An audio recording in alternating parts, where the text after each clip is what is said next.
চরম সত্য কথা, চরম সত্য কথা।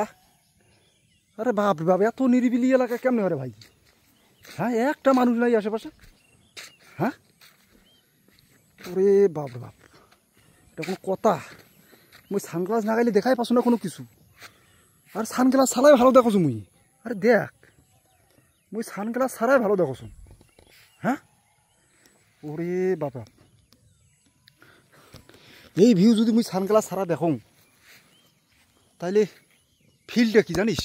আর সানগ্লাস খান যখন নাগাছো আন্দার আন্দার নাগাছে, আন্দার আন্দার আন্দার আন্দার নাগাছে।